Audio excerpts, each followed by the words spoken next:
That's good. So before we begin, as you see, we are distributing the final assignment. It will also be posted on the website. I hope it's self-explanatory. I just want to say a few words about it. First, understand that this is a provocation for you to engage the argument of the course and develop your own position and your own voice.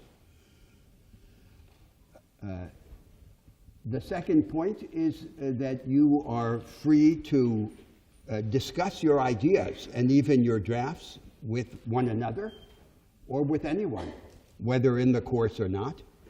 The only restraint on this collaboration is the normal restraint in intellectual life, that you be able to say in good faith of the final text that it is largely the expression of your own mind. And finally, I want to say what should be obvious, that if we did not want to be surprised by your responses, we would not have designed the assignment in this fashion.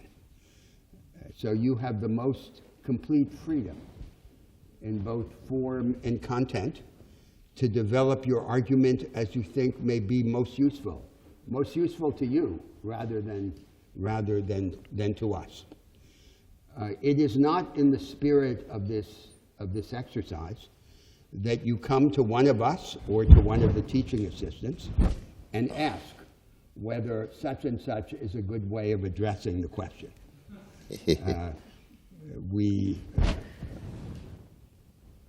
Rousseau would have said that you will be forced to be free.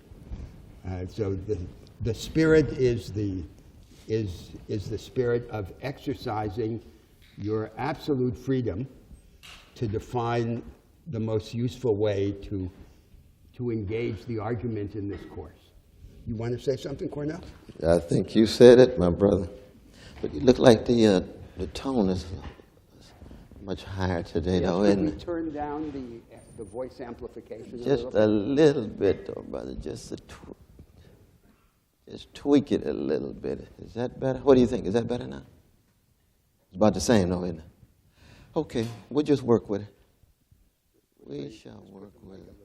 A little further down. All right. We hear wonderful reports from the high-quality conversations taking place in your sections. And so many ways, it's the conversation with each other and with your section leaders that constitute very much the core of the class. I mean, Berto and I are trying to put forth our own prolonged, multi-stage, multi-dimensional argument. But on the ground, the dialogue is so very important. And in fact, we want to shift today. We're going to actually just stay in our seats today and be much more conversational and dialogical with you, keeping in mind those three different crucial moments that we have been highlighting, which is the genealogical, given a genealogy of the present moment, which is the moment of diagnosis, analytical analysis of the present moment, and then the prognosis, we hope a prophetic one, accenting the resources for transformative opportunities and possibilities. And that's been one of the overarching themes and motifs of this class, always connecting our conceptions of the present to alternative futures. Because one of the downfalls is the preoccupation with just the constraints, the structural constraints, the personal constraints in public discussions about American democracy, and not trying to conceive of a very different kind of society, set of relations, and even conceptions of soulcraft. I'm going to begin with a fundamental question which has to do with the existential resources, which is to say, in our culture, what do we pull from to sustain hope in a moment of escalating despair? And this is a question of vocation. It's a question of calling. Now, I always begin, as you often note by now, was trying to connect our alternative concept of the future with the past. We just had the death of Derek Walcott, one of the greatest poets of the latter part of the 20th century and early 21st century. His work, reminder of that last line of Shelley's great posthumous revolutionary pamphlet in defense of poetry. Poets are the unacknowledged legislators of the world. They are the ones who bring empathy, imagination, provide an alternative vision, and sometimes even analysis, but they're trying to accent the existential resources. And this has to do, of course, with your own lives. What kind of choices will you make? What kind of decisions will you make? What kind of commitments will you make in terms of a cost that goes with it and in terms of what will sustain you? So you'll be a long-distance runner in not just thinking about transformative possibilities, but most importantly, trying to realize and actualize them on the ground by being a certain kind of human being of integrity, honesty, and decency, a certain kind of organized person committed to public interest, and a certain kind of citizen conceiving your role connected to human beings around the world. This is, of course, my stress on empire and its relation to class and race and what have you. We also have the death of Chuck Berry. You all know who Derek Walcott was. You know who Chuck Berry was, out of St. Louis. We got some St. Louis folk here. Yes, there we go. We got some Chuck Berry, Donny Hathaway, Josephine Baker, St. Louis folk, absolutely. But again, the role of exemplars, the role of examples, both at the level of social movements and at the level of individuals and persons who constitute sources of hope as we move in the present. We got a young brother Adam here who's one of the great freedom fighters in the UK. Raise your hand, brother, raise your hand. Give it up for this brother. Sitting next to Derrica, who was a leader of the Black Lives Movement in the UK, decolonizing the university at Oxford and other places. I think you all met Sister Derrica in Amsterdam, is that right? With Brother Niles Ford from Princeton and others.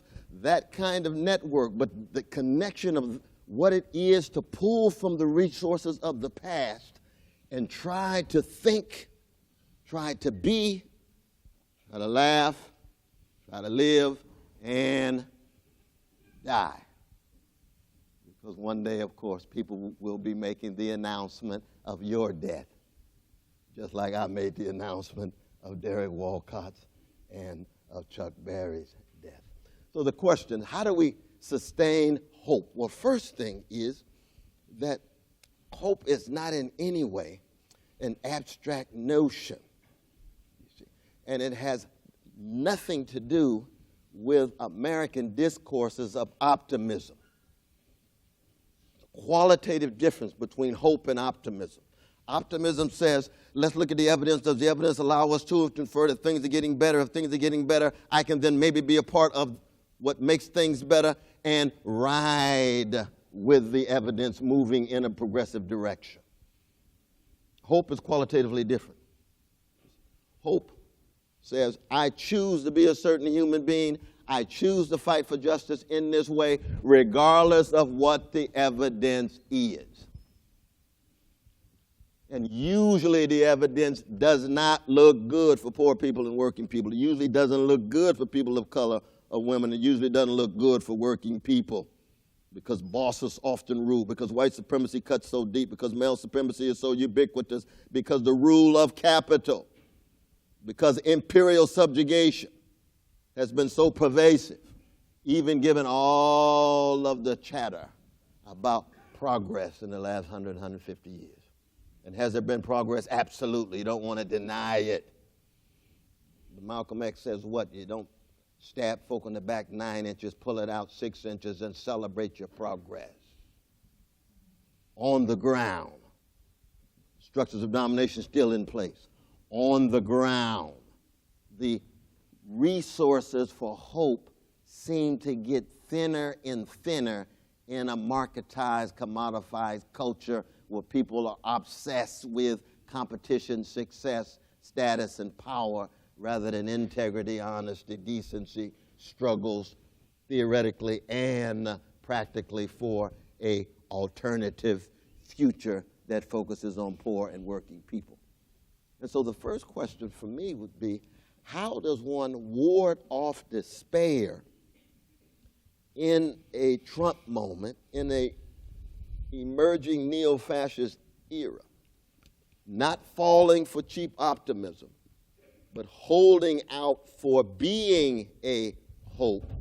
And how is that enacted in the university context or even in our own lives?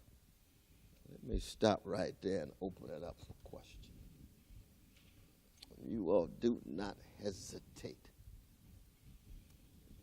Not hesitate that time. Yes, jump right in, my dear sister. Hoping in. Yes.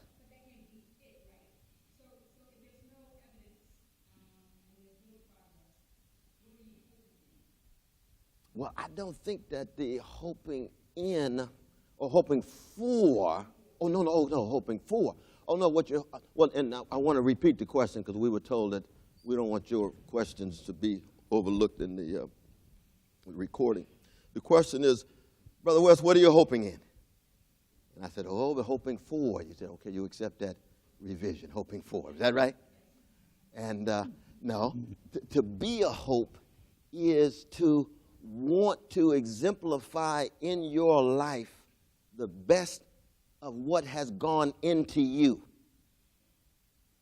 what you learned from the past, what it means to be a person of truth-telling, what it means to be a person concerned about integrity and decency, and most importantly, what it means to be a person who exemplifies an empathy for vulnerable people, whoever they are, no matter what color, gender, sexual orientation, and so on. So that to be a hope is to think, act, reflect on what you do very much in relation to those caught in structures of domination for freedom, for some relative emancipation. All of this is relative talk because we're always dealing with circumstances not of our own choosing, as Marx put it. So that the hope for has to do with the hope to be a certain kind of person, organized, mobilized, thinking, living, laughing, flowing, the best of the past informing us, but committed to an alternative future no matter what the evidence is. Does that make sense, though? Definitely. Yes, Brother Adam. Yes.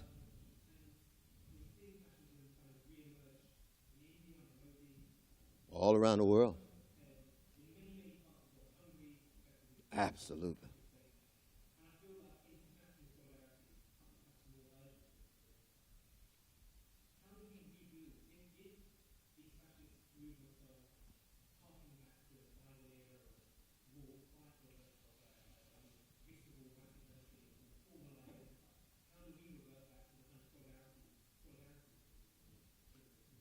Yes, indeed. And the question had to do with, you tell me if I get it right or wrong, my brother. It had to do with the centrality of solidarity, giving, escalating fascist regimes all around the world. Hungary, India, Le Pen in France, what you're wrestling with in the UK, with the legacies of the Mosleys and the others. And of course, we've got Trump and company here. We can go to Latin America and pick out examples in this regard. Now, there's three different levels of the resources for transformative alternatives for me. There's an existential level. It has to do with our psyche and spirits and the shaping of our character and what it means to be persons of virtue and value. The second is civic, what it means to be a citizen committed to public interest, public service. And then the third is institutional as it relates to the nation state. What kind of parties, political parties, what kind of pre-party formations, what kind of social movements. Now, these are three different levels.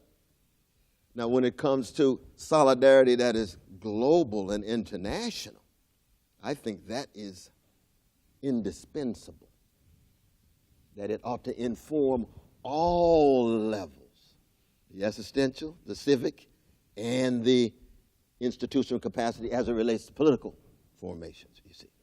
And when we look on each one of those, these days, especially in the American empire, you see, at the existential level, what do we see? More hopelessness, helplessness, people feeling politically impotent, you see, an obsession with being amused by corporate media. We've talked in this class about the weapons of mass distraction that constitutes so much of mainstream market-driven culture. It's hard to pierce through and therefore allow for a consciousness-raising, awakening, so that the existential level you feel as if you can actually make a difference. And if people convince you you can't make a difference, people convince you that despair is overwhelming, people convince you to be human is to be stimulated by your body rather than have your soul stirred to be a freedom fighter, then it's going to be difficult to conceive of any transformative vision being actualized because there's no agents, no people, no individuals in place, let alone with a civic consciousness, public interest versus privatizing orientations, let alone new kinds of political formations. And so we got each one of those levels very, very important. I just got a call this past week that there's a serious movement toward a third party, a people's party. And people are working on it seriously. And even Brother Bernie Sanders is working, thinking seriously about it. That's a major breakthrough because you're dealing with a democratic neoliberal milquetoast political party that's lost right now. And they're afraid, can they hold on to their Bernie Sanders wing, which is increasing every day, especially among the younger generation. That's at the third level. See, that's that institutional capacity. That's not just a social movement, which is social movements I think are the most important in many ways, because social movements are the thermostats. Usually the politicians are just thermometers. They just reflect what's out there. Thermostats shape the climate. The social movements shaped the way Occupy shaped the climate. It made everybody talk about wealth inequality. The way Black Lives Movement shaped the climate, made everybody talk about police violence, police murder against young folk in chocolate cities and so forth, you see. But social movements can only go so far unless you got a revolution. But if you don't have a revolution, then you have to have some connection with those in power so that they can begin to use their authority and resources to attend to some of the problems. So that I'm glad you asked the question, Brother Adam, because all three of the dimensions that I had in mind, I can lay out right now. I was just talking about that first dimension, that existential one, the psychic one. Because I do think it's important. You know, we had talked before about that chapter in de Tocqueville's text where he talked about the sadness in American culture and the singular forms of melancholia in American culture. And of course, for black people, that's the starting point. See, to be black in a white supremacist civilization means, are you gonna go mad and be overcome by melancholia, or will you muster certain spiritual and psychic resources to hold off the madness, hold off the melancholia, and still continue to think for yourself, act, organize, be connected with the best of your past from the Martin Kings and Fannie Lou Hamers and others, but also recognize as new generations who are we hope are up to the task of keeping that tradition of struggle alive, of thinking for themselves and trying to be highly suspicious of prevailing dominant paradigms in the university and in disciplines in the newspaper, on television and radio, the hegemony that's out there, and somehow trying to call it into question. Does that make sense, though? No, but it's a blessing to have you from over the pond here, though, man, I'm telling you. Yes, yes, what a blessing to have you.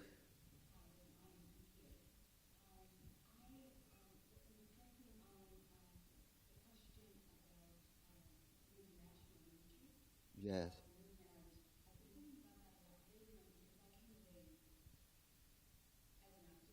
Yeah. Yes. Angela Davis.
Absolutely.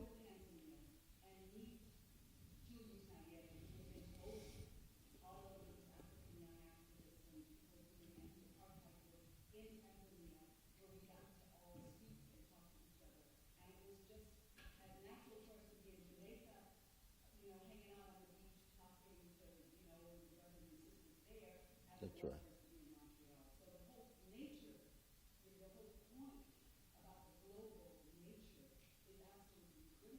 Yes, yes, yes. No, indeed. Oh, I wish next time I should have handed you my microphone so that so the others could hear it, though, because those are words of insight and wisdom. But I'll try to repeat it. How important internationalism has been, and how it was lost in a certain sense when the communist movement, the Pan-Africanist movement, and others were pushed to the margins.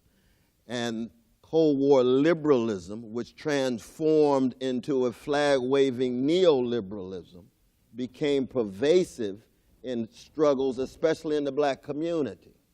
You see.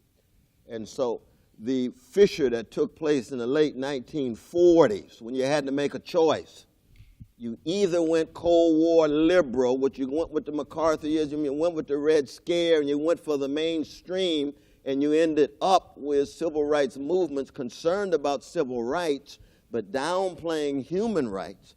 And then the left that was over against the Cold War liberalism at that time, Paul Robeson, W.B. Du Bois, Victoria Garvin, Harry Hayward, Harry Winston, Charlene Mitchell, Angela Davis. We can go on and on and on.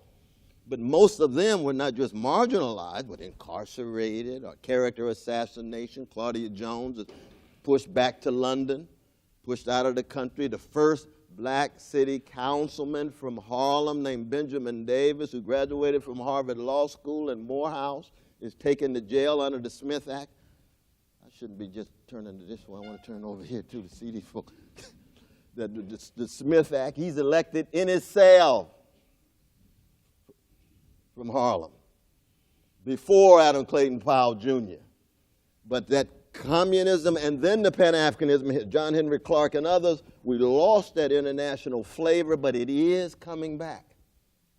It is coming back, and it's not just in the Black Lives Movement. You see it in the ecological movement among young people. You see it in the anti-patriarchal movements, anti-homophobic movements, and the best of the trade union movement. But you do have to have it. Why? Because you have to be concerned with the truth.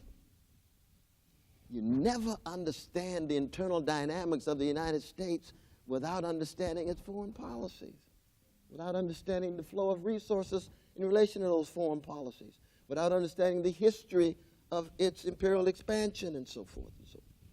And so in that sense, it's a matter of not being parochial, not being provincial, not believing the hype of mainstream discourse that politics is solely about the narrow nationalist shell and shattering that shell and making connections all around the world. We could add Guyana, Walter Rodney. You mentioned Walter Rodney. Of course, we add Guyana as a country in that regard. Cuba.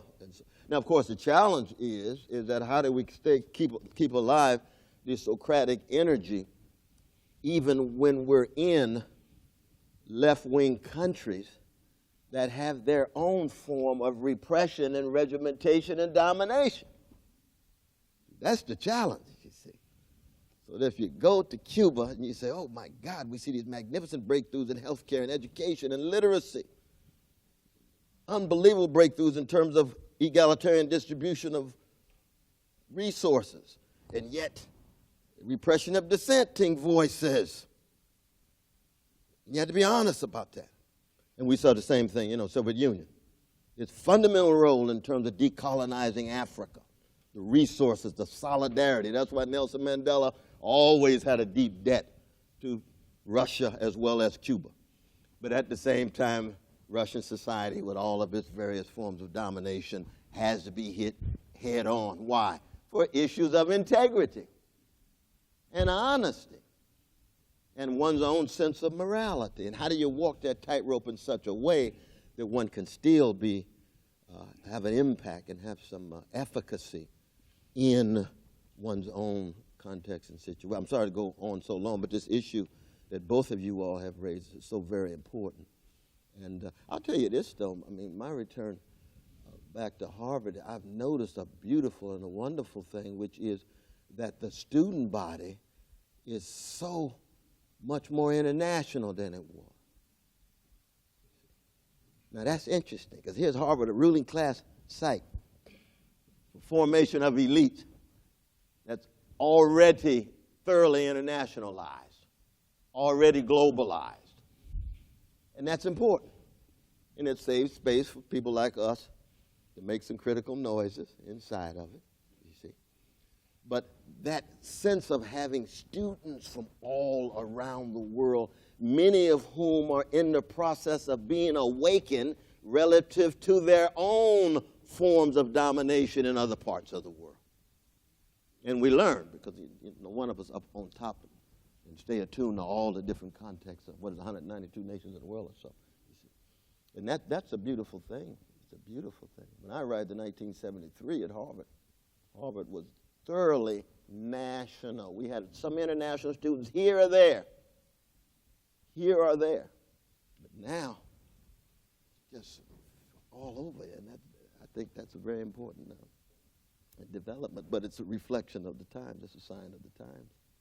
People call it globalization. I don't like that language because it's too obscure. You can call it corporate globalization. That's a little bit more specific.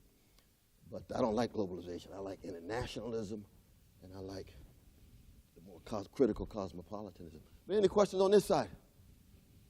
Yes, my dear.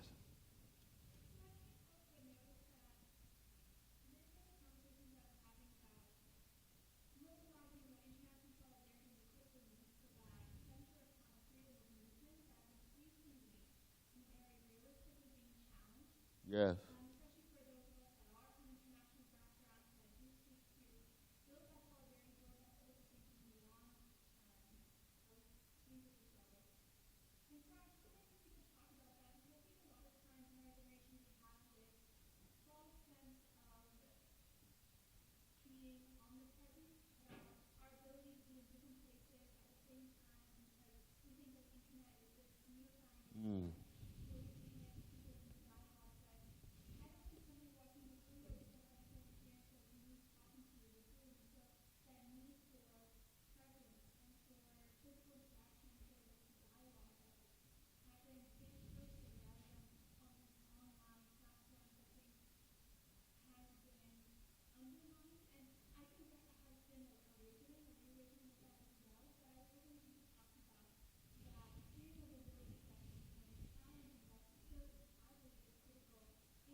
Mm-hmm. Well, it's hard to summarize that one, too. Let's see if I can get this right now. That the concern that the call for solidarity could itself be too narrow in enactment, because we think on the one hand we can stay in contact with each other through the internet without face-to-face, person-to-person engagement in struggle and in conversation, dialogue, and so on. But also recognizing that we can become too Amerocentric, maybe, so we only talk about what's going on here as opposed to other places. Was that an element in what you had to say?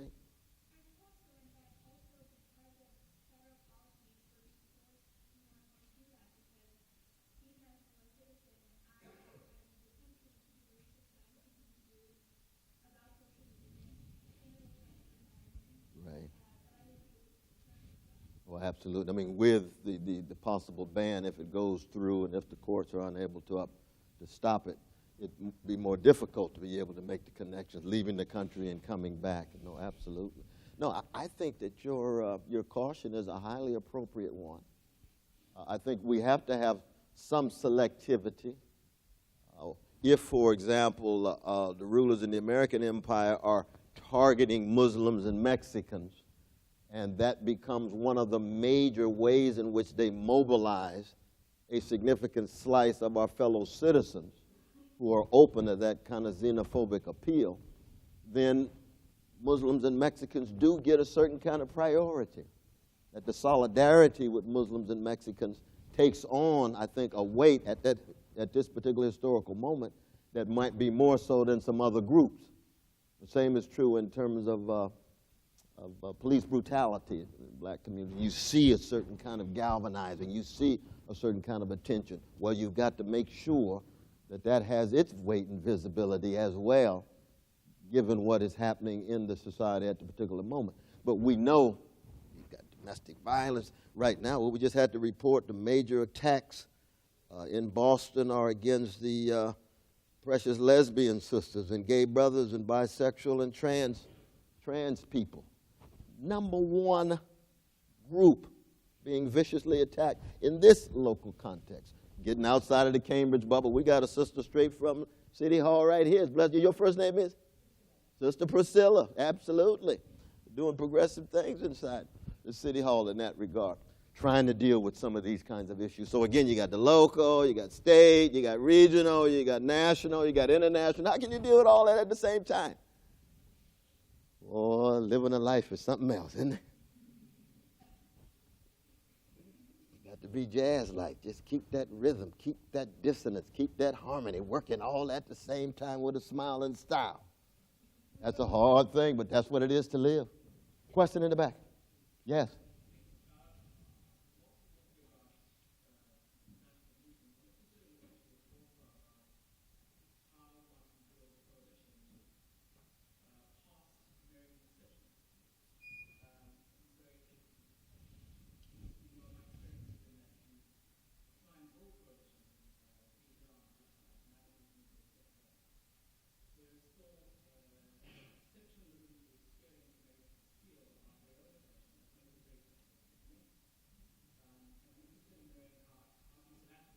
Yes. Yes. Absolutely. The question was, if we're talking about international forms of solidarity, how do we get beyond American exceptionalism, which makes it difficult at times, even for American freedom fighters, to connect with freedom fighters in other parts of the world? And I think there's two senses of American exceptionalism. When we talked about that a couple of weeks ago in the class, that American exceptionalism has to do with claims of innocence, acts of arrogance and condescension, and results in very provincial and parochial ways of being in the world, needs to be radically called into question. If by the specificity of the United States situation, being in the United States, you want to focus on certain forms of oppression in the United States and be in solidarity, that strikes me as acceptable. That strikes me as acceptable. Because I think that as a black man in the United States, I have noticed that one of the ways you can be highly successful in the country is for black people to love everybody but black people. Because you want to be cosmopolitan. You want to be universal. That's not cosmopolitan, universal at all. That's a strategy for mainstream incorporation. You can't love your own folk, then something is wrong. And your love for them spills over to your love for black, white, red, yellow, and so on. Similarly so for American activists. If you're an American activist and you're talking about forms of domination outside the United States all the time and hardly saying that much about what's happening inside, that's a larger version of the same, of my first example. You see what I mean? So there's got to be some ROOTS. We've been talking about the great Paul Gilroy in his work on Black Atlanta. He talks about ROOTS, the roots, being tied to ROUTES, the routes. If your roots are strong, your particularity is one that leads you to be in solidarity with other people's particularity, then you've got a substantial universality. Your universality has real content to it. And so the roots and the routes connect. The internationalism, or our dear sister, your name again is? That's Sister Rooks. Wow. Wait just 1 second, though. God have mercy, I didn't even recognize. You brought her in. Lord hadn't seen you in so long. We talked on the phone, didn't we? Because her blessed husband just passed. Good God Almighty. I should have known that question coming from Sister Rooks. Oh, Lord have mercy. You're going to have me crying up here. Another question? Yes.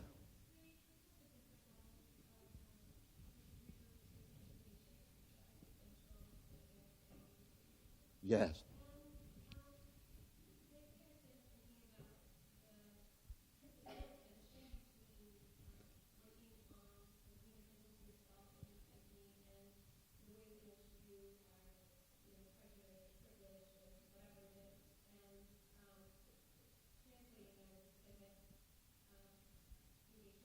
Yes. Yes.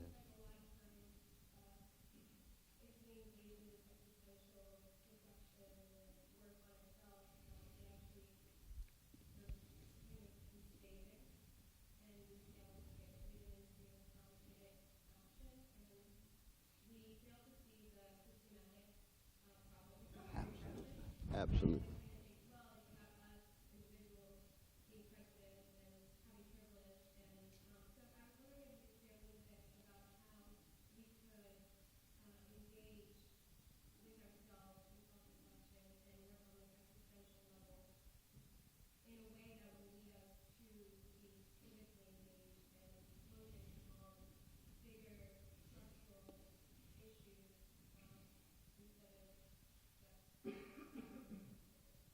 Absolutely. You tell me whether I get it right now. The relation between the existential, the civic, and let's call it political, but it has to do with institutional capacity at the political level. How can we ensure, at least try to ensure, that we get outside of the existential and the psychic so it doesn't remain individualistic, personalistic, which easily becomes narcissistic, narrowly hedonistic, in a truncated way, careeristic, opportunistic. We know how hegemonic that is, especially among our professional classes or the professional classes in the making. How you doing? How's your world? Well, I got a job. What else? I told you I got a job. You know what's going on in London? You know what's going on in South Africa? You know what's going on in Roxbury? No. What is the relation between who you are and your job and that? Oh, well, Brother West, you just push me in a different direction now. Let's have some Kool-Aid. Let's have some coffee. No, you had to be able to move back and forth. That's why, though, when one thinks about one's own self, it's not solely one's own suffering. That's true for poor people, working people, women, so forth and so on. It has to do with one's integrity, one's empathy, one's imagination. When you raise the question, what kind of human being do I want to be, that's not a question of what is it like to be a black man, or what is it like to be a woman, or what is it like to be gay and lesbian, or what is it like to be Dalit. We had a magnificent meeting last night with Dr. Y.P. Satyana dealing with, is that right, Brother Suraj? With the Dalit group, with the so-called untouchable group. We didn't talk about just what it's like to be oppressed and victimized. It was what it's like to be a human being in the face of victimization. What's it like to be a human being in the face of being dominated? What's it like to be a person who resists, who has strength, who has diffusion of courage and magnanimity, diffusion of courage and greatness of character called fortitude. And fortitude, in a way, is what it's all about. You discover that when you're at your mama's funeral, or at the funeral of a friend. What's going to get you through it? Not going to be reflections on your victimization, reflections on your suffering. What kind of fortitude do you have? Where's your strength? Where's your determination? And it's more than courage, because Nazi soldiers can have courage in the face of fear. They're just gangsters and thugs with their courage. But fortitude has a spiritual and moral dimension to your courage. And unfortunately, back to de Tocqueville's point in our own moment, that when you raise the question in our market-driven culture, what are the sites where one gains access to courage and fortitude? Is the university a site where you gain access to fortitude, courage? Or is it a site for success in corporation, and adjustment to an unjust status quo. Smartness. We saw with Du Bois.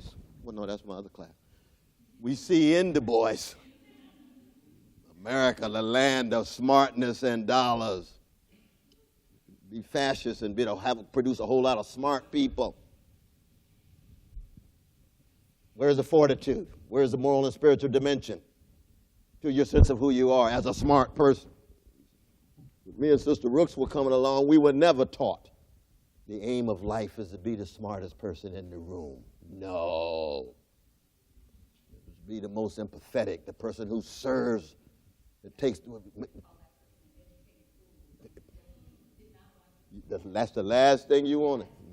Educated fool, full of learned ignorance, but also full of conformity, complacency, complicity, and cowardice. Time for them to take a stand. They won't do it, but they're so smart. So what?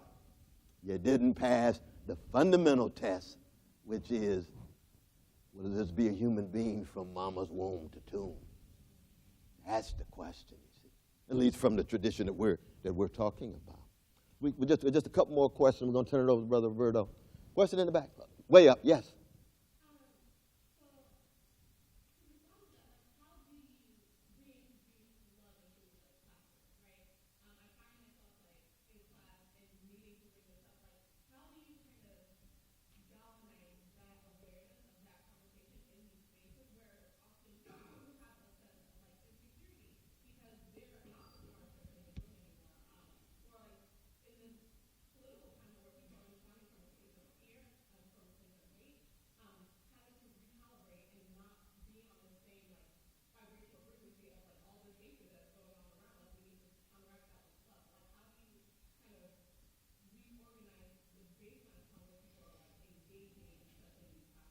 And the question, tell me if I get it right, how do you allow love to come into the classroom, empathy, compassion, that's become into the classroom when you're having a Socratic dialogue with a variety of students with a variety of ideologies and political perspectives and so forth?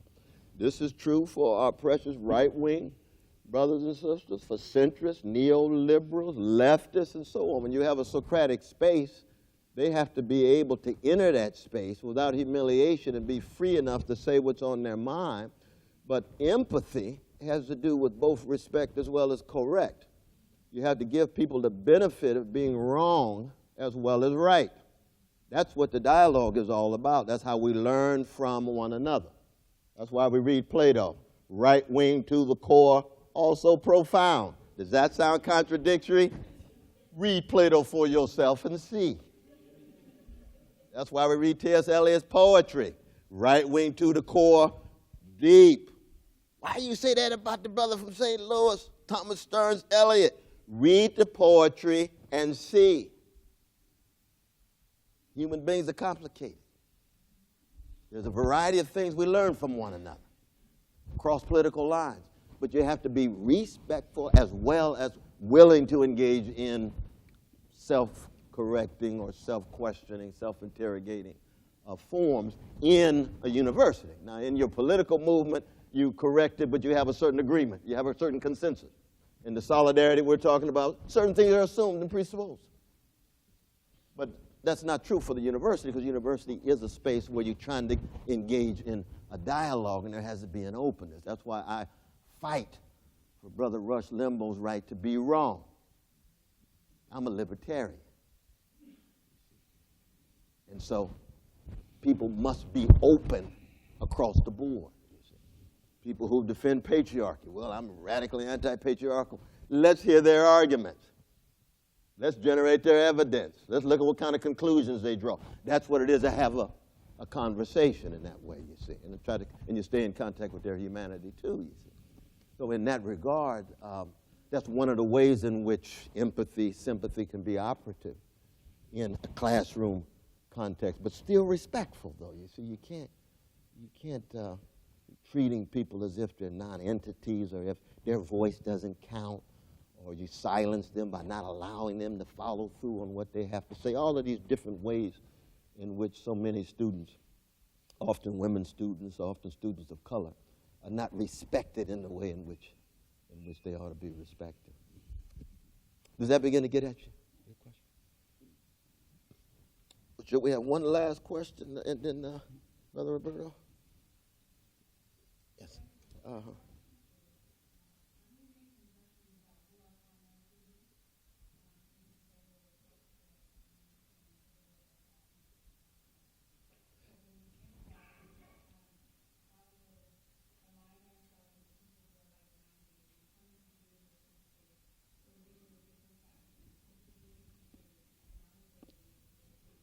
Right.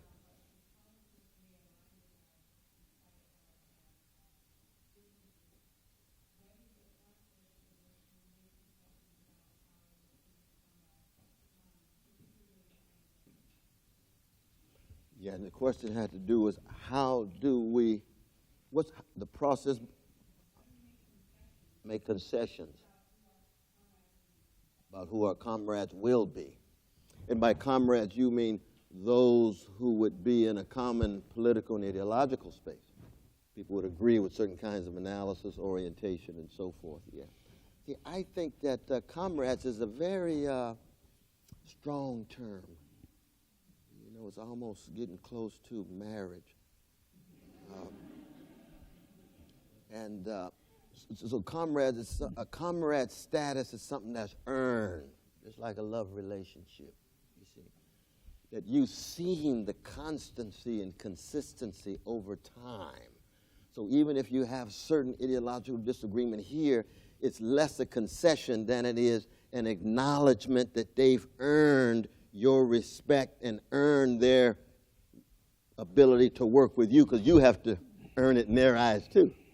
It's a mutual reciprocal thing, you see. And at that point, over time, in a context of struggle, you see very clearly who the genuine comrades are. And a lot of times it's less a matter of full-scale agreement and more analysis, a matter of the acknowledgement of their moral consistency, their existential constancy. They're there, they're reliable, they're trustworthy, they are persons who make a fundamental difference in the gifts that they have, that they bring to the movement of whatever sort it is, though. Does that make sense to you? Yeah. And you can imagine it's a practical judgment from context to context. The important thing is just to be there. It's just to be there. I mean, I talk about this all the time. It's not a matter of showing up and hoping that one becomes popular. See, if I show up at an anti-homophobic struggle, which I do, and I come out of homophobic formation, black family, black church, and so forth, you see. And they say, well, Brother West, you got a whole lot of work to do, we noticed, because we know where you come from. I said, you're absolutely right. You pegged me right. That's true. I got deep homophobic formation. I hate that formation. It's wrong. That's why I'm here all the time. Well, the first time they have a different kind of conversation than the 55th time. But the 55th time they say, dang, this Negro just keeps showing up all the time. I guess he's serious about this cause. Well, watch me on the 75th time. I'm going to be there again. Because I think it's right, it's moral, it's just. But I carry my baggage with me. You see, I could be going to the anti-phobic movement, listening to the blues that might have homophobic elements in the song. Hey, I'm sorry, I'm not giving up B.B. King, you know what I mean? So I got to work it out. I can enjoy the music, notice some homophobic elements in it, and still be fundamentally a part of the anti-homophobic movement. And so it is with white brothers and sisters in the anti-black movement, or Brahmins in the anti-untouchable movement. As a Brahmin, I got to come to terms with my Brahmin supremacy. But I can be in solidarity with Ambedkar and the Dalit peoples, because as a human being, I learn, I'm open, and caste is a form of evil, and I'm against evil. And maybe my grandparents didn't get the memo, but I did. and I'm working with it. But that's what I mean at this human level, because we are free human beings in the end. It's just it takes tremendous courage and willingness to pay a cost to really be free. To really be free. And if you have a fear of the truth, it's going to be hard to be a free person, if not impossible. But let's stop there and we'll turn it over to Brother. Well, all I want to do is to continue this conversation, speaking in a different voice from the voice in which I've made most of my interventions up to now in the course. And I want to divide my remarks into two parts. So first I want to address, as Cornell has begun to do, the transformative opportunities that exist in the United States. The constraints on transformation are obvious. The opportunities for transformation are not so obvious. That then is the theme of the first set of remarks. And after making those remarks, I'll stop and ask for your engagement. And then I want to go on to a second set of remarks about the conceptual moves, the ways of thinking that we would require to be able to take advantage to the full of those transformative opportunities. Up to now in the course, we have addressed historically the making, the genealogy of the present circumstance of the United States. And then we have gone on to develop a programmatic discourse about the future alternative. But now we pause to address the transformative opportunities and the ways of thinking that we need to seize on them. Now, the world is always organized to reproduce itself. The world needs no help to reproduce itself.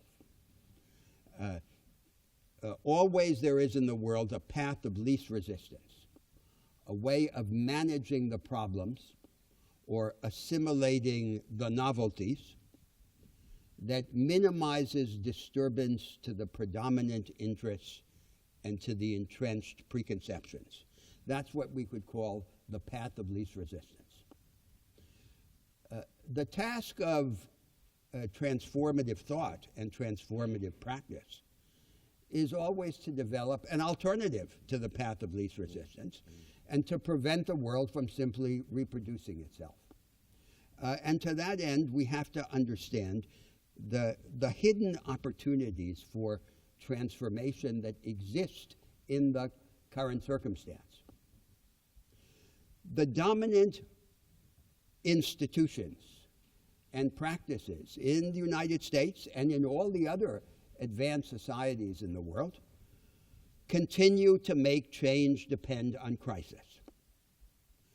The character of these arrangements and practices is such that it's very hard for there to be transformation unless there is trauma in the form of economic trouble or military conflict.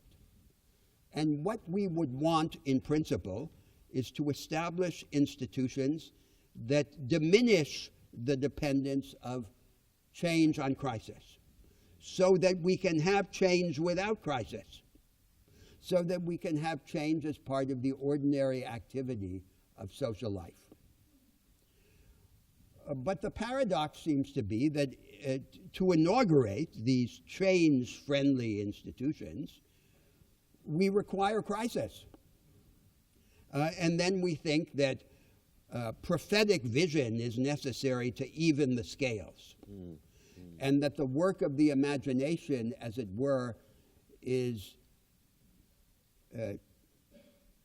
to perform the task of crisis without crisis. But the imagination is not enough. The imagination needs to have a foothold in reality. Now, in that spirit, we can then ask, in a very large way, what are some of these transformative opportunities in the United States? And let me give you a brief list of such opportunities. And to describe the list in a way that could be recognized not just by progressives and leftists, but by anyone, including by conservatives. So the first transformative opportunity has to do with the affinity between economic growth and social inclusion. Almost everyone wants economic growth. Economic growth is important to lift the burden of poverty, infirmity, and drudgery weighing on mankind. And it's also important because history teaches us that it's very hard for there to be redistribution of economic advantage unless there is economic growth. Now, there is a discourse in the academy in the United States, in the high academic culture, that attempts to naturalize economic stagnation. There's a debate about so-called secular stagnation. The growth of productivity in the United States now is very low. Economic growth has ceased to be rapid in the United States. The United States is not accustomed to be stagnant. It's unnatural for the society. And here is the affinity that represents the transformative opportunity. There is in the United States, in part of the American economy, a core of radical economic dynamism and innovation. But as we have discussed, this dynamic, knowledge-intensive economy remains largely confined to insular vanguards from which the vast majority of the labor force is excluded. The vast majority of Americans are working in declining mass production industries that have no future unless they are converted into something else, or in the large periphery of technologically and organizationally retrograde small business. In other words, some kind of make work.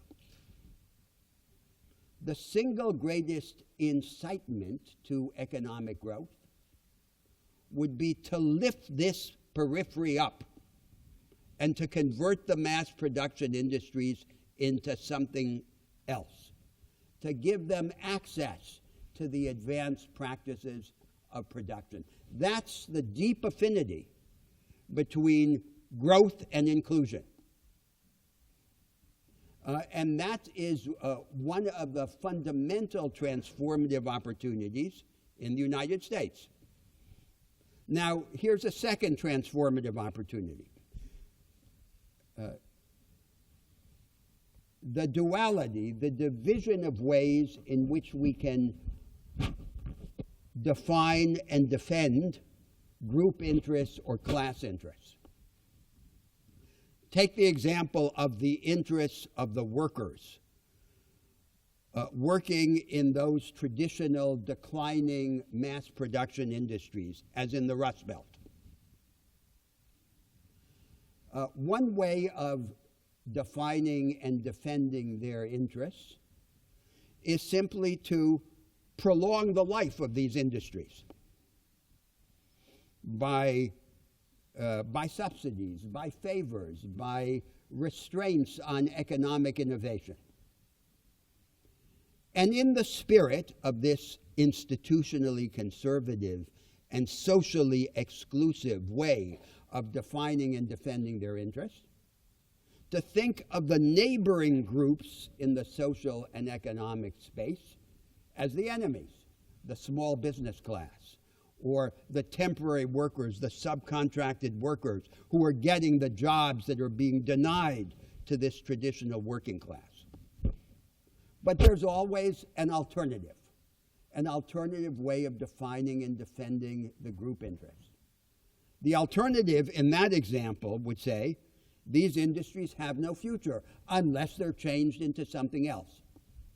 They have to be converted.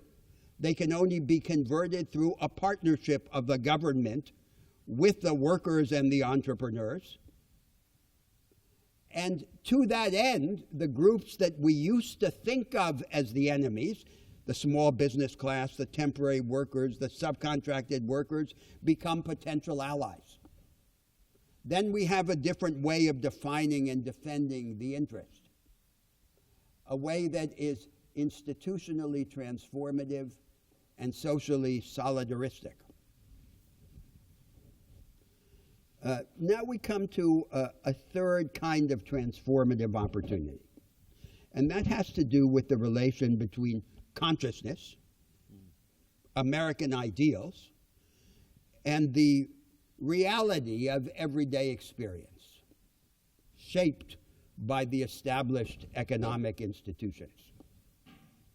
A central place in American ideals and in the message of those 19th century American prophets, Emerson, Whitman, Lincoln, is the idea of the greatness of the ordinary person.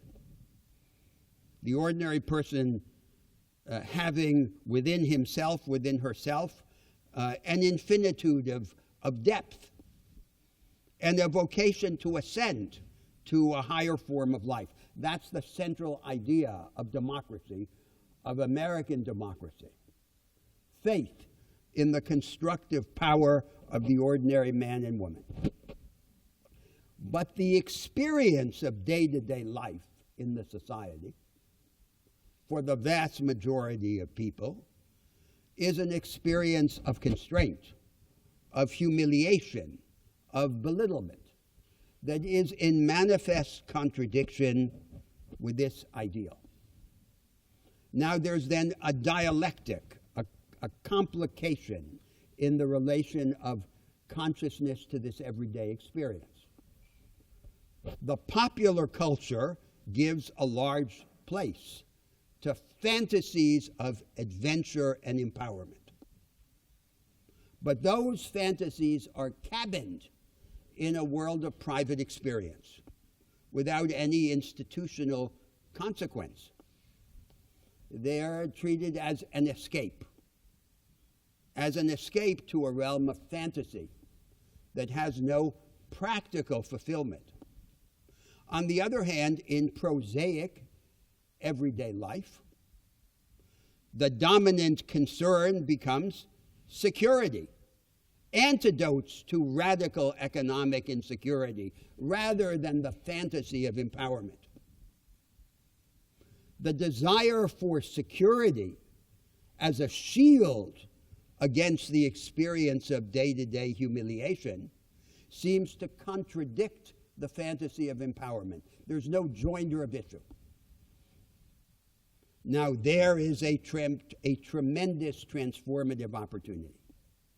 An opportunity to show how security, basic security against radical economic insecurity, can be combined with greater economic empowerment, but only through a transformation of the economic arrangements, one of the subjects that we've been discussing here in this course. The transformative opportunity there lies in taking advantage of this tension between the ideals and the everyday prosaic experience. Now here's a fourth transformative opportunity. It has to do with the power and prestige in American experience and in American consciousness of cooperation and innovation. One of the strengths of the United States historically is the ability that people manifest to cooperate even across class lines. Now, it's very interesting. Societies differ in the strength of the ability to cooperate. Someone falls down a well. A fire breaks out in a house. People have to organize themselves spontaneously to respond to the event. The sociologists teach us that the experience of different societies in these activities of spontaneous self-organization is actually quite different. And that some societies and cultures in their present form are much better at it than others. The United States is at the top of the scale, despite all of its problems. And this is one of the reasons for the great practical success of American democracy, its success in production and its success in warfare, the ability to cooperate. Now, it has a very interesting relation to class and the denial of class in the United States. The difficulty that Americans have in acknowledging the class character of their society is an enormous disadvantage because it prevents them from confronting and changing the reality of their social order. But there is at least one respect in which it is a partial advantage, that it seems that the fantasy of living in a classless society in some way supports this cooperative practice. After all, there is still the historical memory of the United States in the first half of the 19th century, a society in which only 1 in every 5 white men worked for another white man. It was at one time a society of self-employed, independent smallholders with a vast exclusion of the slaves and of slaveholding.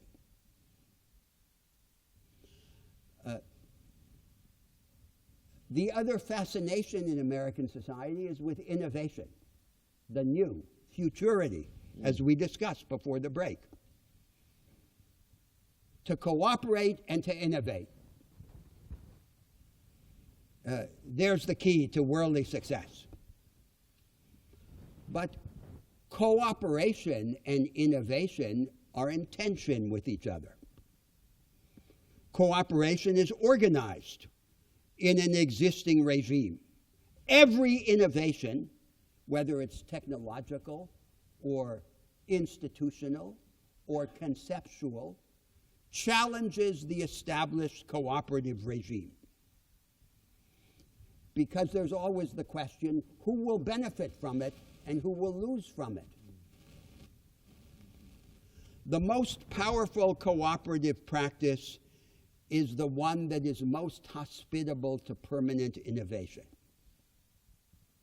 How can we reconcile the twin imperatives of cooperation and innovation? Only by changing our practical arrangements, by establishing a form of the market economy or of democratic politics that allows us to cooperate in ways that are maximally hospitable to permanent innovation. Cooperation and innovation, to be married, require structural change. And there lies another great transformative opportunity. Now let me come to a fifth transformative opportunity. The United States has been forever a country of tinkerers. The experimentalist impulse is one of the central attributes of American culture. But the Americans, as we've argued in previous classes, have made a notable exception to the application of the experimentalist impulse. They have wanted, on the whole, to exclude their institutions from the scope of experimentalism. There's a contradiction between the fetishizing of the institutions and the vitality of the experimentalist impulse in the United States. There is reason to lift the exemption accorded to the institutions from the reach of experimentalism. If the United States has a dominant philosophy, its characteristic philosophy has been pragmatism. And pragmatism is, in a sense, the philosophy of experimentalism. It is their national philosophy. So here, too, we have a resource in the American tradition, in American consciousness, in American experience for transformation. The essential point is to understand that for experimentalism to be deep and for it to be fertile, there cannot be exceptions to its reach. It has to apply as well to the structure. And then we have to look for the structure. We have to look for the economic and political institutions that can further nourish and develop, radicalize and universalize this experimentalist impulse. And then we would be faithful to the essential spirit of the country, to one of its central historical strengths. So this is what I wanted to say by way of an introduction to this part of our conversation about transformative opportunities. And you will have noticed that I've described these transformative opportunities in a way that avoids any kind of leftist sectarianism. So I don't think that in what I have said there's anything that in principle might not be accepted, even under some different vocabulary, by someone who considers himself to be on the right. But the question is then the practical question of the implications of this discourse for the transformation of the institutional order of the country. Yes. Yes. Repeat her question. Yes.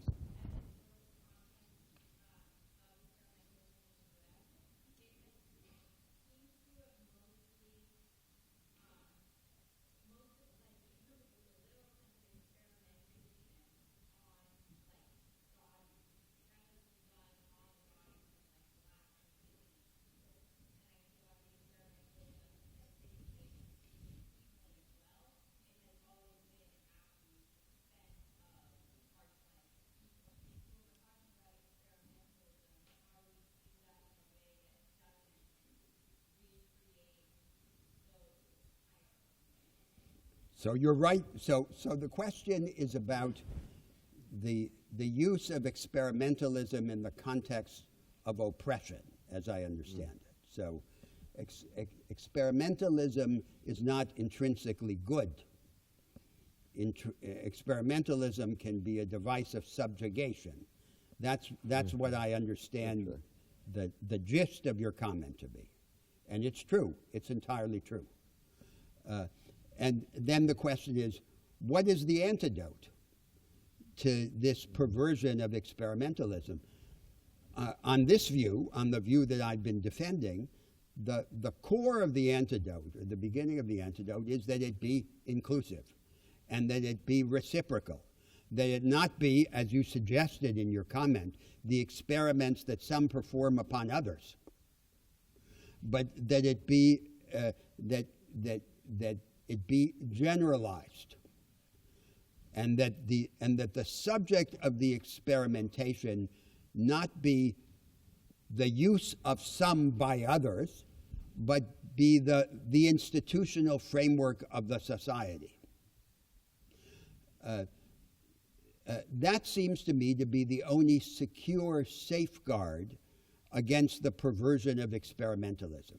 Its inclusive and reciprocal character, and its direction to the institutional structure. So let me state the basic idea there in the most abstract form. So you can imagine that in social life always there are two classes of activities. There are the normal moves that we make within a framework of arrangements and assumptions that we take for granted. That's the everyday. And then there's a second class of moves, which are the exceptional moves by which from time to time we challenge and change pieces of this institutional and ideological framework. Now, normally that happens only in a circumstance of crisis. And there's this distance between the ordinary moves and the exceptional moves.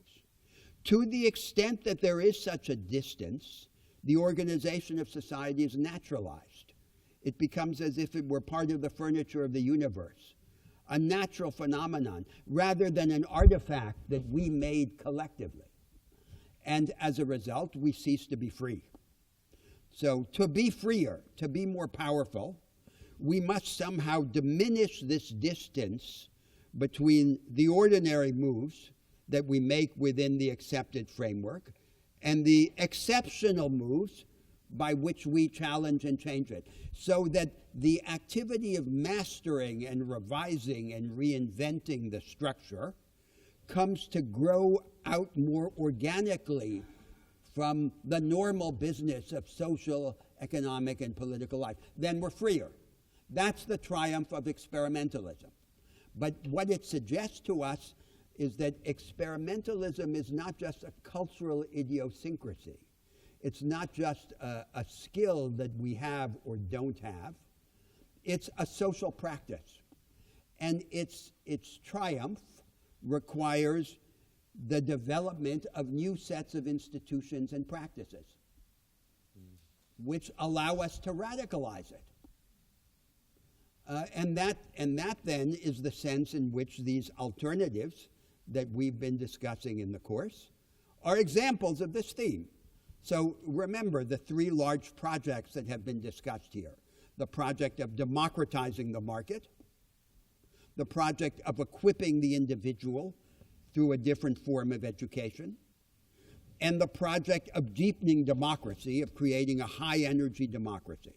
They're all examples of the same idea, which is the idea of the radicalization of experimentalism. And in that sense, resonating with this deep theme in American experience and consciousness. Yes?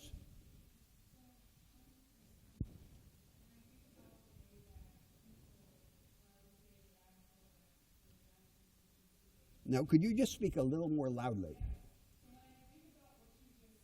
Yes.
Well, I'm not sure I understand, because if you phrase the question or the problem as one of how we, when we protest, when we act, how we contain the disruptive activity.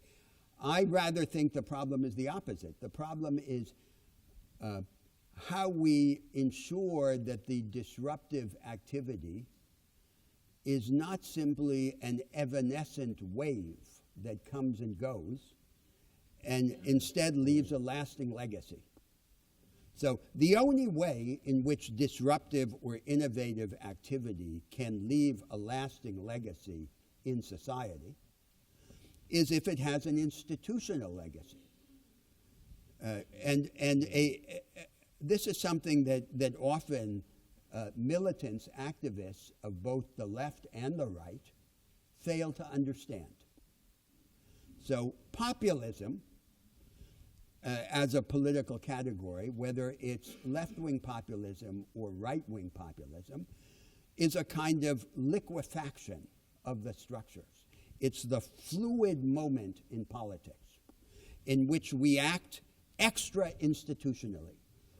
But the future of populism depends entirely on its ability to leave an institutional legacy that will survive it after the wave of enthusiasm and disruption recedes. And to have an institutional legacy, there must be an idea.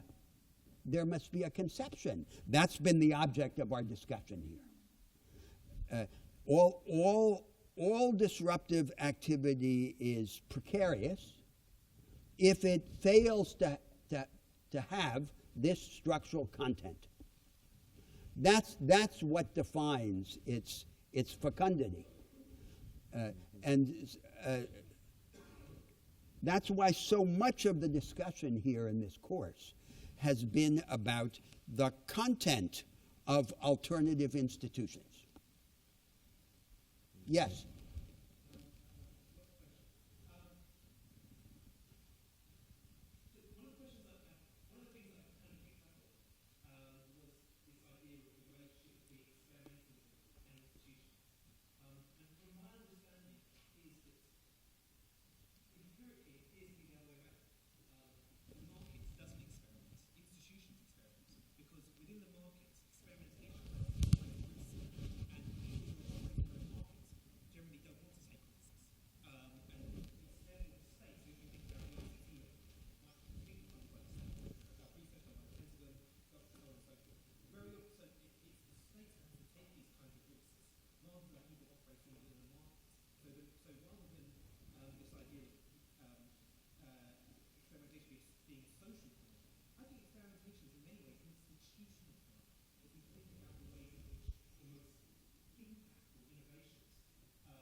So the question is whether experimentation should be understood as an institutional phenomenon rather than as a characteristic of individual activity. Now, once again, as so often in our conversations here, you may disagree with me, but I don't disagree with you. That is, I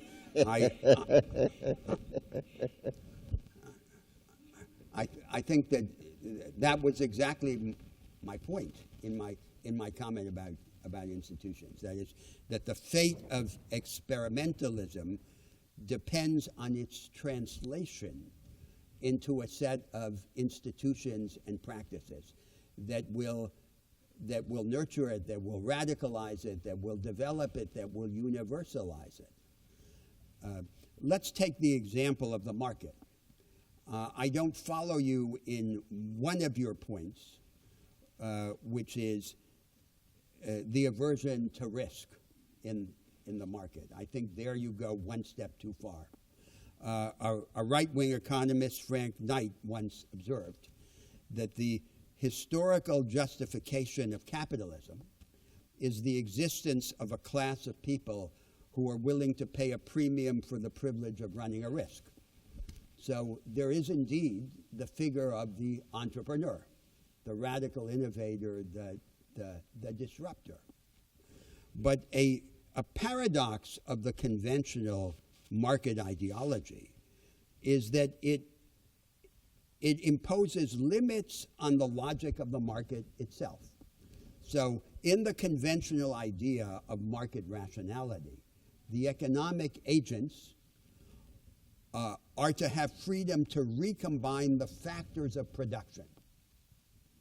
But they are to have this freedom within a framework of market institutions that is itself beyond challenge. Now, why should that be?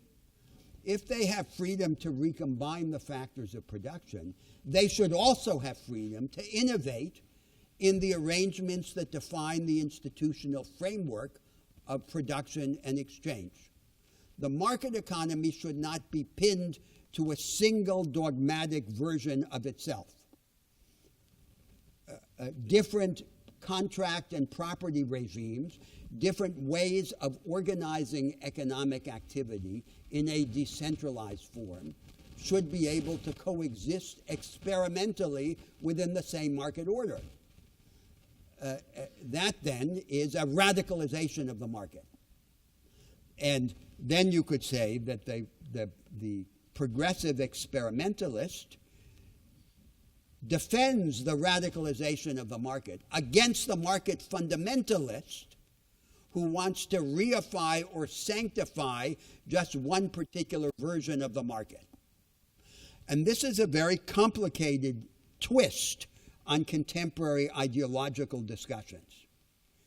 If I'm speaking with a conventional economist, for example, and I propose a different way of organizing the market economy, he is likely to hear my proposals as if they were simply a suppression of the market in favor of state control.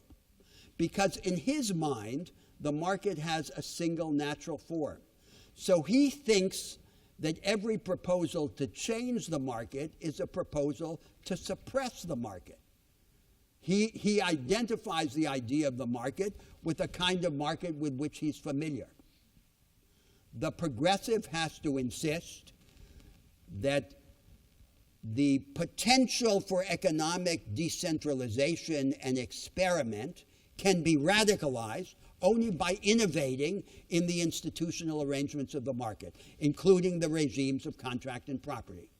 And this is a special case of a more general phenomenon. We can ask ourselves, what distinguishes today the progressive from the conservative? And the proposal implicit in this argument is that there are two essential distinctions: a distinction of the goal and a distinction of the method. The goal of the progressive is a shared bigness, that to elevate the capabilities, the experience, the scope of life of the ordinary individual to a higher plane. And the struggle against inequality is subsidiary to that larger goal. It's the core of the goal. Equality without bigness, without empowerment, means very little. Equality matters as a dimension of a universal or shared empowerment. That's the goal. And the conservative social democrat or the right-wing market fundamentalist both reject that goal. The method that distinguishes the progressive from the conservative is structural change, is change in this organized institutional framework of the market and of democracy. As distinguished from simply regulating the present order or attenuating its inequalities through retrospective redistribution, or managing the economy countercyclically. It's the combination of the goal with the method that would have to define today the progressive position. And it's from that perspective that I'm speaking here in this course. But that's not the perspective of the dominant model of 200 years of ideological controversy. Yes? You talk about one of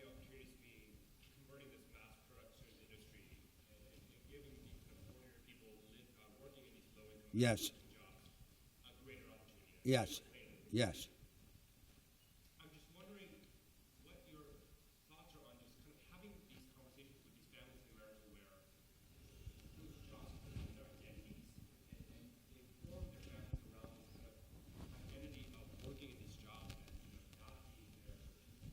How do you find yourself and you kind of working that against this message of the government coming in and telling them what to do or overreaching into the interpretation you're making as a family and what that looks like practically. Yeah. Well, so the question is, Yeah. I say as part of this argument, in the exemplification of this argument, the mass production industries have no future. They need to be converted into something else. But people have formed their identities around these jobs. And it's true that there's this tension, but what are we to do about it? In the short run, to afford protections so that they can cross this bridge from one form of life to another, protections and compensations and reskilling. But in the long term, what we need to do is first to ensure that every individual is assured of a haven of protected endowments and capabilities, of rights and benefits that are universally portable and do not depend on the possession of any particular job. And second, to provide him with a form of education, both initially in his youth and throughout his life, that allows him continually to reinvent himself. Because that's part of this idea of human liberation. We don't want a society in which a person can imagine himself only as a particular kind of operator of a metal-cutting lathe.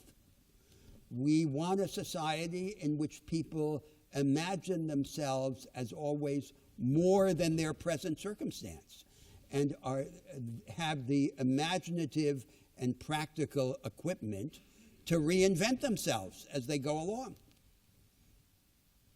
Now, I think if you would allow me, I'd like to now make a second set of comments, and again invite your engagement about the conceptual tools that we require to take advantage of these transformative opportunities. And it's just a list. It's an open list. But what I want to suggest to you through this list is that it's not enough to have an institutional program. We need a series of ways of thinking. And the ways of thinking are, in a sense, more important than any particular program. So here's an open list of examples of some of the elements of these ways of thinking that we would require to seize the transformative opportunities. First, we have to break with the inherited model of ideological contest in the world over the last 200 years. The model has been a kind of hydraulic model. The state against the market. More market, less state. Less market, more state, or synthesis of market and state.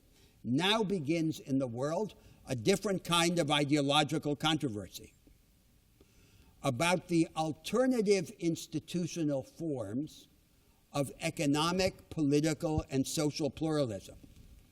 There is no single natural and necessary form of the market economy, of independent civil society, or of democratic politics.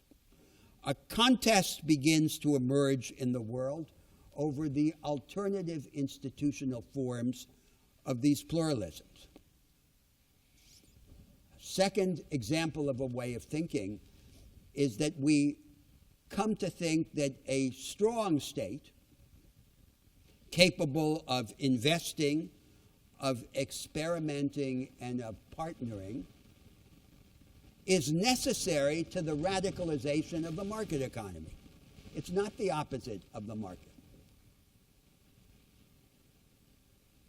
A third element in these ways of thinking is that as progressives, as would-be transformers of the established economic order, we are no longer content with a political economy that focuses solely on the demand side of the economy. We want a progressive approach to the supply side of the economy, to economic and educational opportunity and capability. For economic growth, there have to be continuous breakthroughs on both the demand and the supply side. I gave the example of Henry Ford's remark. He said, I pay my workers well so they can buy my cars. But it's just a joke, because we know that they could use the money to buy the cars of his competitors or to buy something else. The problem cannot be solved contractually, but only institutionally. The kind of democratization of demand that is deep is the kind that doesn't just extend credit, that doesn't just attenuate inequalities retrospectively by progressive taxation and redistributive entitlements, but that increases access to economic opportunity and capability and to the form of education associated with it.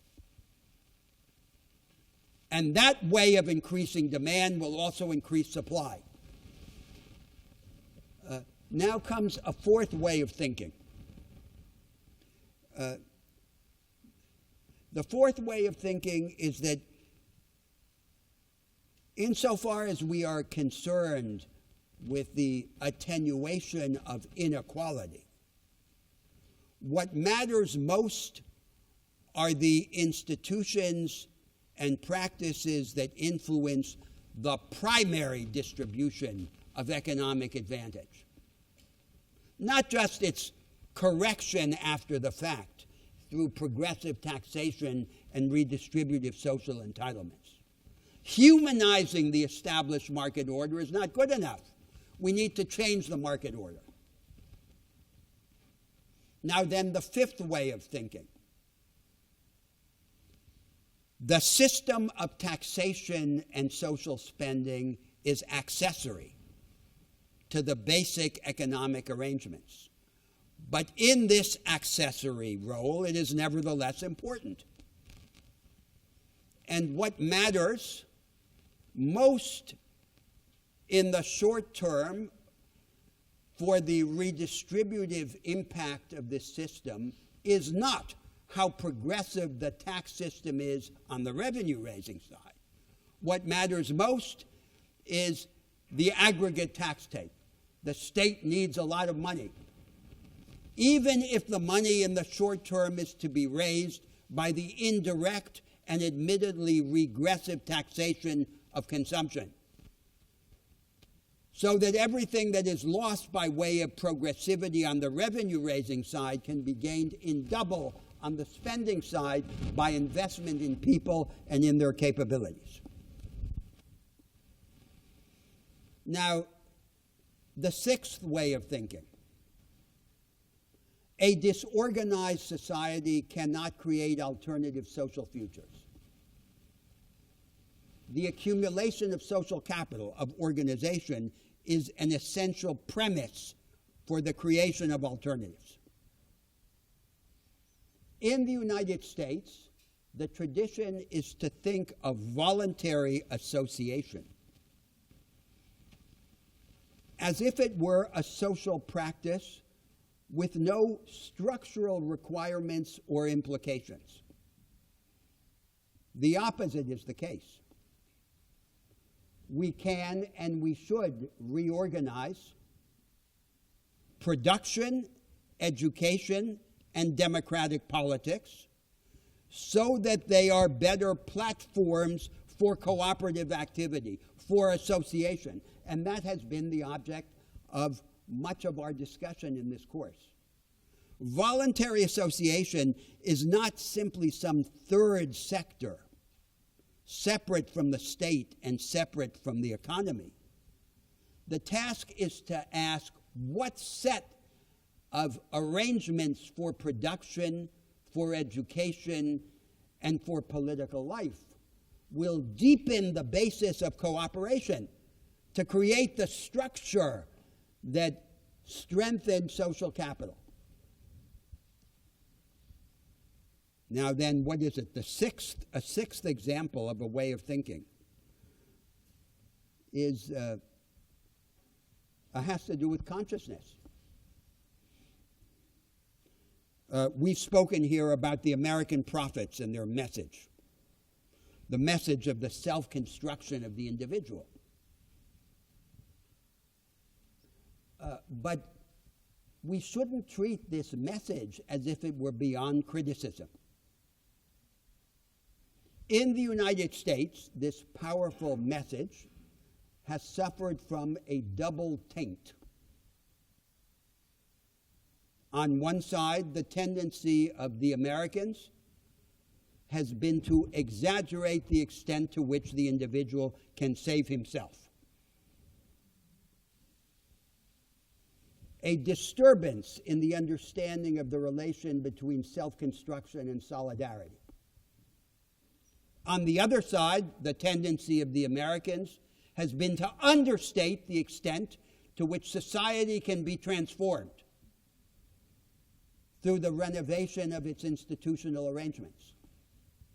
So the prophetic message, the message of the American prophets, has to be reinterpreted and revised by lifting this double taint through the radicalization of the experimentalist impulse.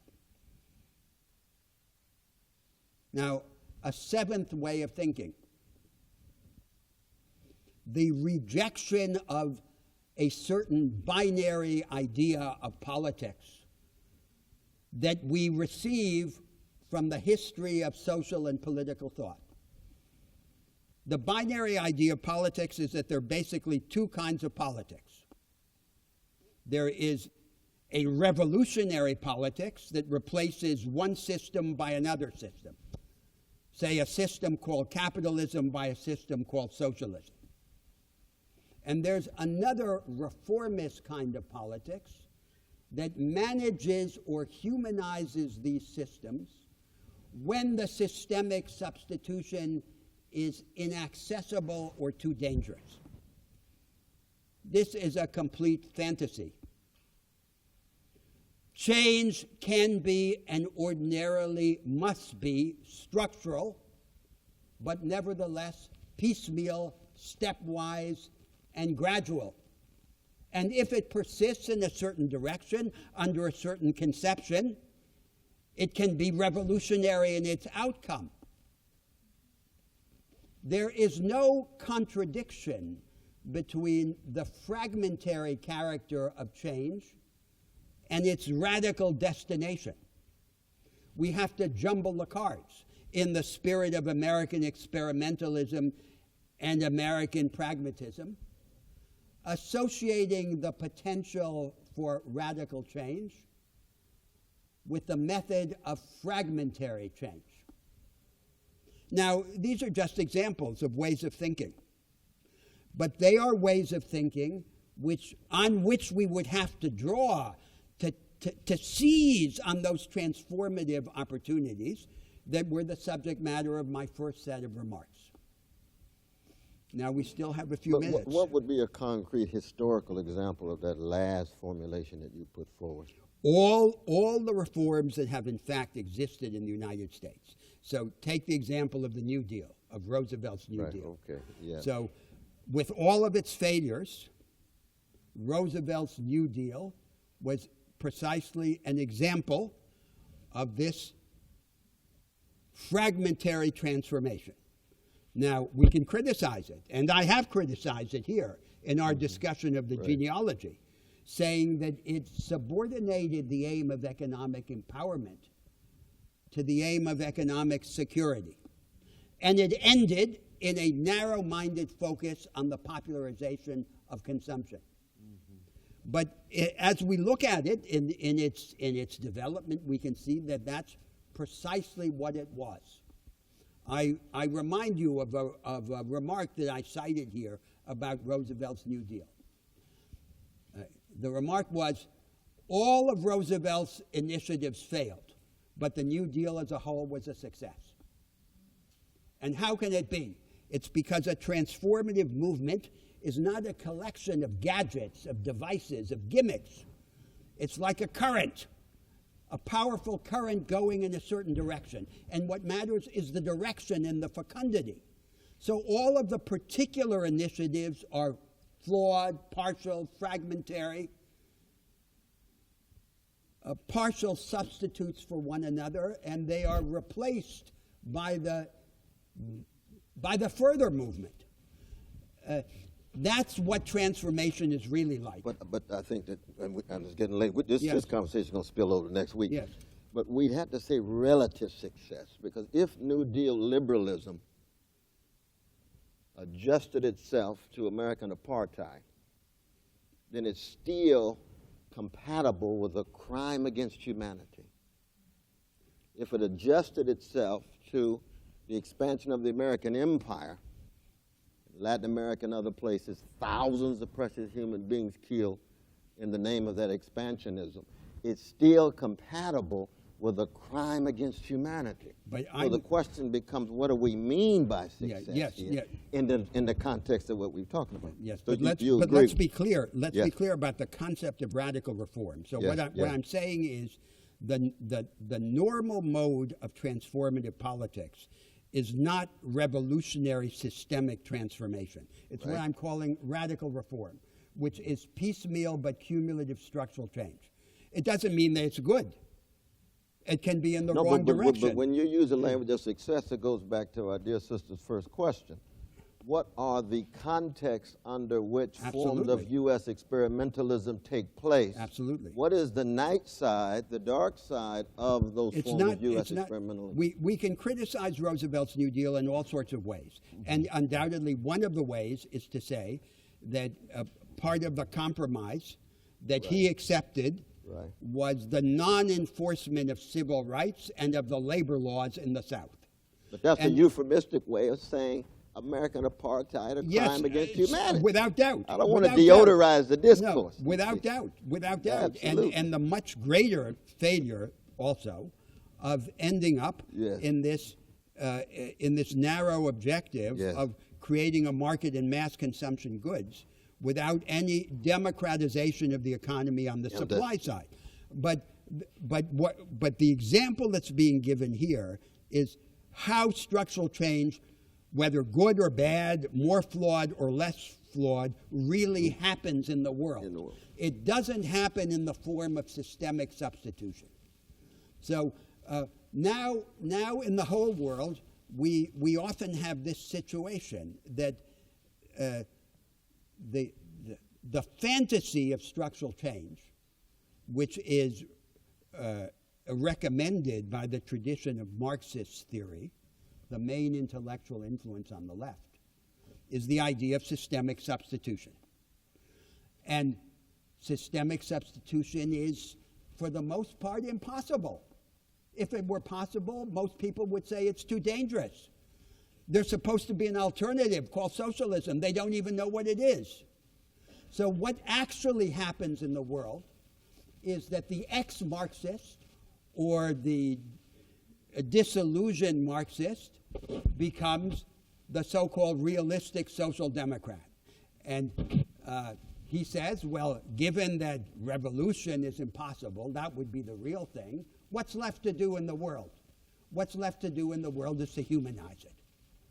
And then the progressives become the purveyors of the sugar. The social liberals and the social democrats sugarcoating the untransformed model of economic life. That's the position that we have to reject. We have to say that the inaccessibility of this fantasy of systemic substitution is no license to resign ourselves to the mere humanization of the present order. We have run out of time, but we will continue the discussion.